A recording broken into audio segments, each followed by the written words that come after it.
Nah, katakan pada PRU 15 Zahid telah bersetuju UMNO kerjasama dengan PAS dan Bersatu. So jika UMNO telah kerjasama dengan PAS dan Bersatu pada PRU 15, orang Melayu mesti teruja. UMNO mungkin daripada 26 kerusi yang dia menang pada PRU 15 lepas, UMNO mungkin boleh menang 36 kerusi sebab orang Melayu akan teruja. Bersatu akan menang lebih sikit, PAS akan menang lebih sikit. PAS dengan Bersatu sahaja tanpa UMNO mungkin boleh mencecah 81 kerusi. Ya, kalau kita lihat PRU 15, Pakatan Harapan dapat 81 kerusi. Tolak muda, ya. Ramai buat kesilapan di pelonggok bersama muda. Muda bukannya Pakatan Harapan. So Pakatan Harapan bukan dapat 82, dia dapat 81 kerusi. So kalau Melayu teruja jika UMNO bekerjasama dengan PAS dan Bersatu, PAS dan Bersatu dia akan dapat sekurang-kurangnya 81 kerusi, saya percaya. Dan mungkin Pakatan Harapan dia dapat 74, maknanya dia kalah. Dan UMNO mungkin menang lebih, UMNO mungkin dapat 30 kerusi sebagai contoh. So mengapa Zahid tidak pilih laluan itu? Sebabnya mudah. Sebabnya selepas PRU, Zahid tahu jika UMNO kerjasama dengan perikatan, perikatan akan jadi gabungan terkuat. Dan akhirnya, perikatan akan tentukan siapa Perdana Menteri. Dan perikatan tidak akan pertimbangkan Zahid sebab UMNO akan jadi parti Melayu paling kecil dalam kerjasama UMNO dengan Perikatan Nasional. Sebab Bersatu akan menang jauh lebih banyak kerusi, PAS akan menjadi parti terbesar. So Zahid tidak ada kuasa berunding. Itu pertama. Kedua, salah satu target Zahid saya percaya selain dari kes mahkamah dia ialah persempadanan semula. Persempadanan semula penting untuk UMNO mengembangkan sayap dia. Persempadanan semula gagal dilakukan oleh Najib selepas Najib ambil alih tampuk kepimpinan negara. Sebab itu kita lihat UMNO jatuh mendadak. UMNO memang dalam fasa jatuh, tapi dia jatuh lebih mendadak sebab tidak dilakukan persempadanan semula. Tetapi jika Zahid parti terkecil dalam UMNO parti terkecil dalam gandengan bersama Perikatan Nasional, ya, of course nak demand, nak tanya, okey kami nak kerusi ni, kami nak pecahkan kawasan parlimen itu, sukar. Sebab yang tentukan akhirnya adalah PAS dengan Bersatu. So semestinya PAS dengan Bersatu tidak akan membuat persempadanan semula sebegitu rupa UMNO akan ada 20 kerusi tambahan. Dia pun nak jaga diri dia, PAS nak jaga diri dia, Bersatu nak jaga diri dia. Tambah pula, untuk UMNO kembangkan sayap, dia perlu curi kerusi dari Bersatu. Jadi perlu lihat, kalau UMNO nak lihat kawasan-kawasan parlimen mana yang dia boleh pecahkan supaya lebih ramai calon UMNO boleh menang, semestinya dia kena ambil pesaing dia yang utama, iaitu Bersatu. So of course, kalau kau duduk bersama dalam kerajaan dengan Bersatu dan PAS, kau tak boleh beritahu, persempadanan semula kita korbankan kerusi Bersatu, ada 5 kerusi tu kita pecah-pecah lagi. Bersatu mesti tak suka. Faham? Kalau Bersatu tahu kalau kerusi-kerusi Bersatu dipecahkan dan akan sampai masanya UMNO akan sapu sebahagian daripada kerusi itu, susah. So banyak rintangan, banyak negatif kalau kerjasama dengan perikatan dari sudut aspirasi untuk akhirnya mengembalikan UMNO kepada kerajaan tanpa perlu bergantung kepada pihak lain. So bekerjasama dengan perikatan adalah langkah yang salah. Dan of course, kalau Zahid kerjasama dengan perikatan, dia tahu tidak akan terjadi senario dia dilepaskan daripada kes dia. Zahid sendiri mengaku, jangan tuduh saya, dalam konvensyen MIC dia nak awalkan pilihan raya, antara faktor pertimbangan dia ialah kes-kes mahkamah. Okey. So sebab itu Zahid telah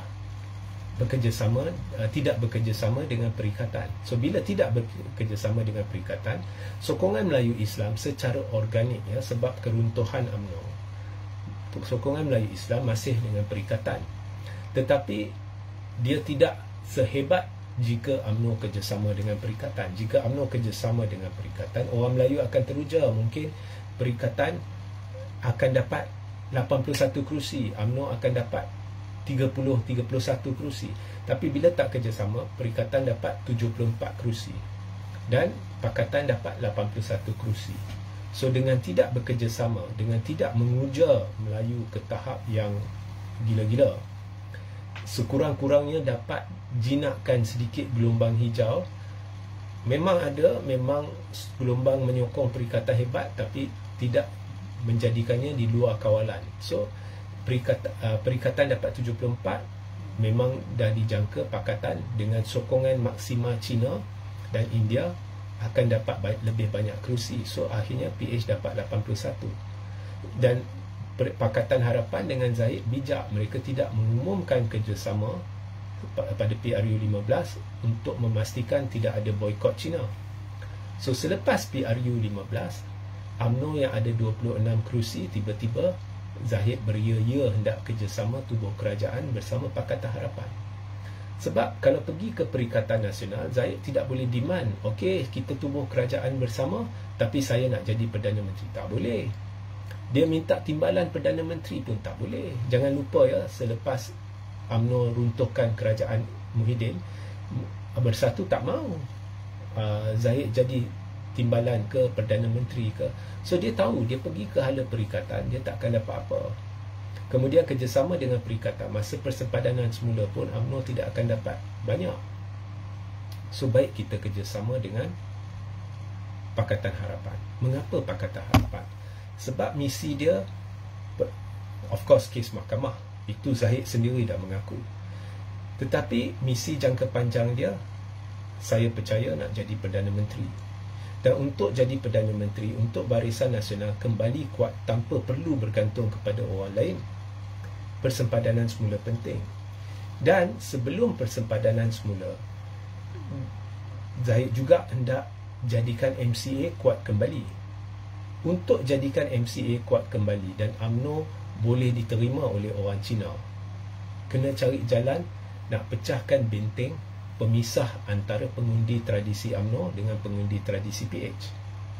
Nah, untuk sekian lama selepas tahun 2008, kita tak boleh kata lagi pengundi tradisi UMNO adalah Melayu dengan Cina, sebab Cina dah tolak Barisan Nasional.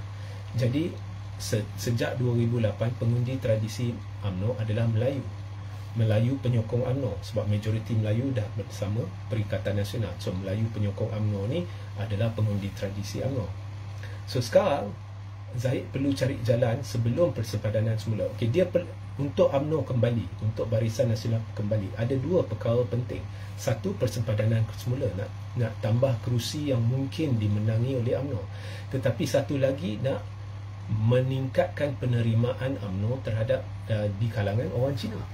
So untuk meningkatkan penerimaan UMNO di kalangan orang Cina, perlu cari jalan pecahkan benteng yang memisahkan pengundi tradisi UMNO dengan pengundi tradisi PH. Jadi cara terbaik ialah kerjasama dengan PH.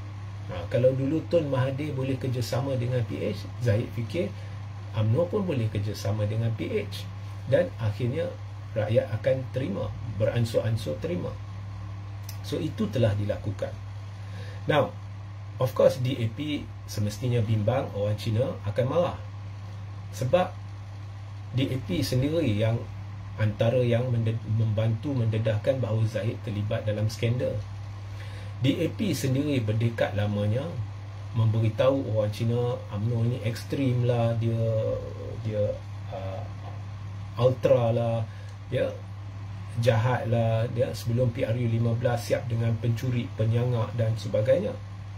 So Cina, dia menolak MCA sebab dulu Cina dapati MCA ni terlalu lembut. Dia takut dengan UMNO, dia dibawa bayang UMNO, dia dibawa telapak kaki UMNO. So dia pergi ke DAP sebab DAP lebih lantang. Cina nak parti yang lantang, yang bukan dibawa bayang mana-mana parti Melayu, bukan dibawa telapak kaki mana-mana parti Melayu. Dan dia lantang memperjuangkan isu-isu Cina supaya dapat hasil yang cepat. So bukan dia tak sayang MCA, tapi dia pergi ke DAP sebab DAP lantang dan DAP nampak bebas. Bukannya dikongkong oleh Parti Melayu. Dia nampak DAP tak dikongkong oleh PKR. So Cina beralih ke DAP.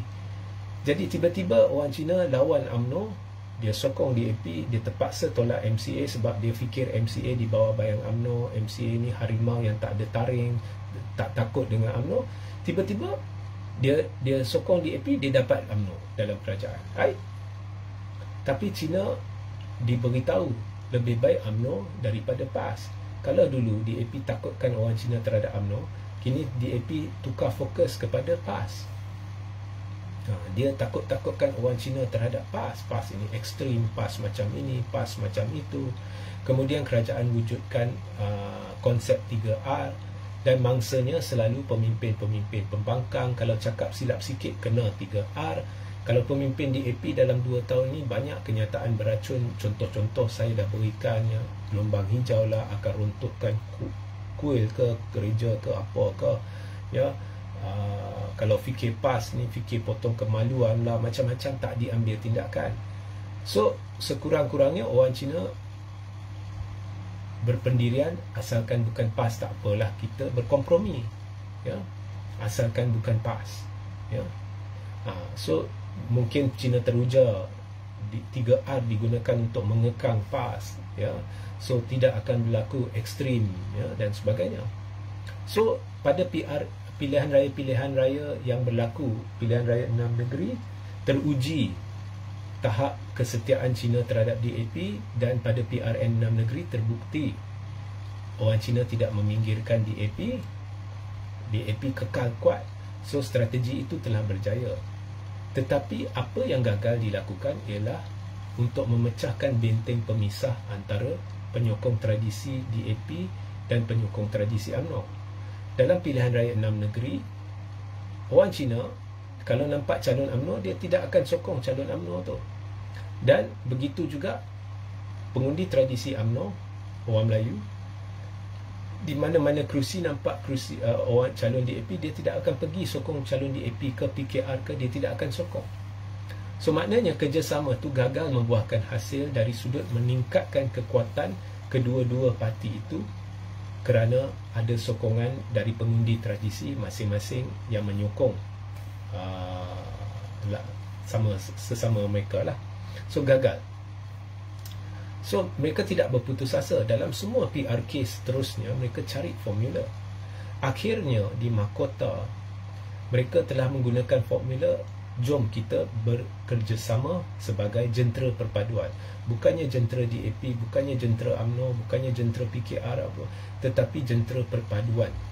Okey.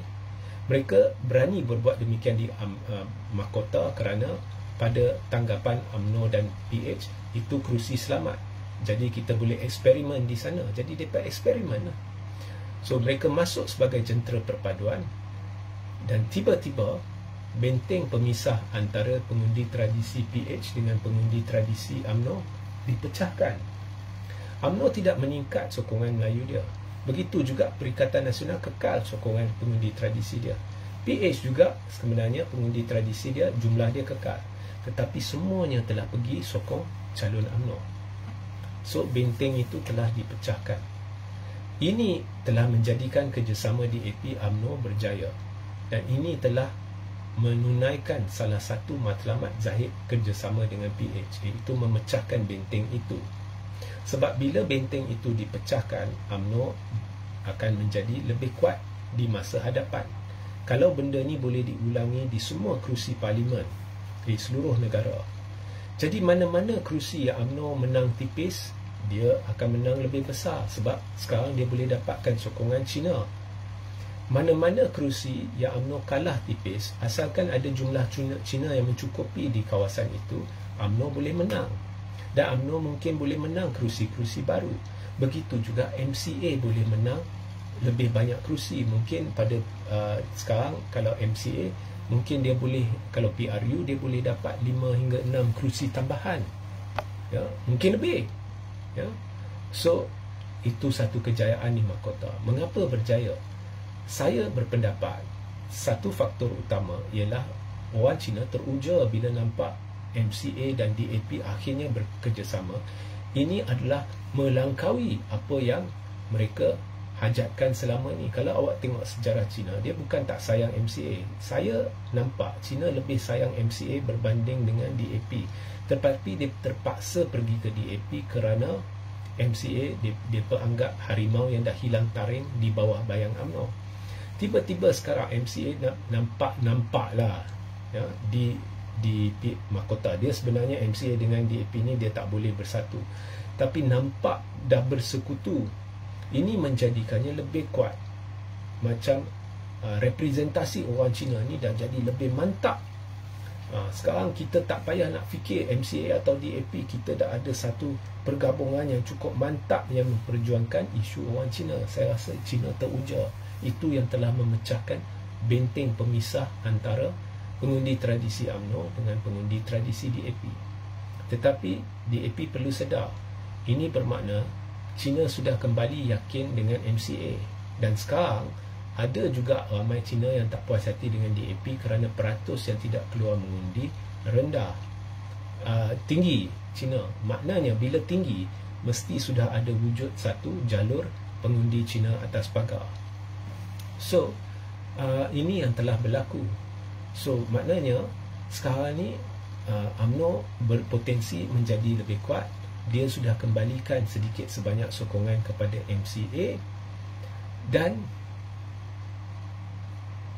satu daripada matlamat zahid telah tercapai, iaitu kekuatan UMNO ditingkatkan bukan hanya dari sudut persempadanan semula, tetapi dari sudut sokongan Cina.